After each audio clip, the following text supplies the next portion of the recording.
On s'est rendu compte qu'il y a certaines toilettes qui manquent d'accessibilité au niveau de l'accès, au niveau du sol. Il y a un dénivelé qui est trop important qui ne permet pas aux personnes en fauteuil roulant d'y accéder. Puis à l'intérieur, ben comme c'est des toilettes qui sont sans eau, sans électricité, ben ils n'ont pas de lumière. Donc c'est une petite lumière qui fonctionne probablement à l'énergie solaire, qui est vraiment très très faible. Il y a des petites ouvertures qui donnent de l'éclairage naturel, mais qui est vraiment pas suffisante pour une personne qui aurait une basse vision de s'orienter, de se repérer dans l'espace.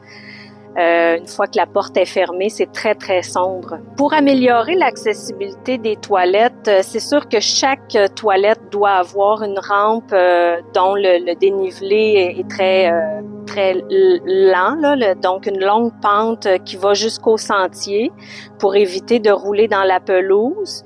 Et à l'intérieur, ben soit améliorer les ouvertures pour avoir de l'éclairage naturel, de peut-être positionner des pas de couleurs contrastantes au sol ou phosphorescentes pour permettre, quand on ferme la porte, d'avoir des collants au sol, des pas au sol.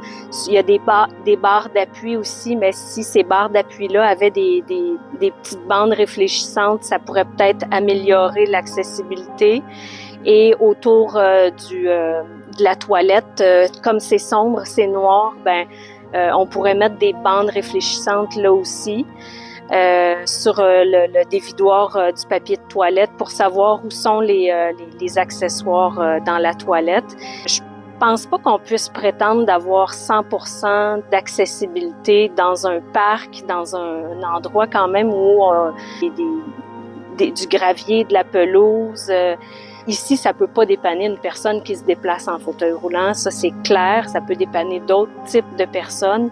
Toute la chaîne de développement, la chaîne de déplacement doit pas avoir d'obstacles.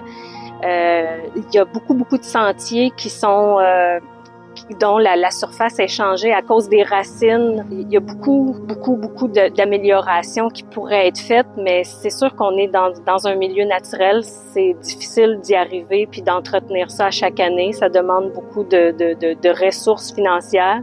Mais si on veut prétendre être 100% accessible, ben il faut mettre l'argent puis les ressources en conséquence.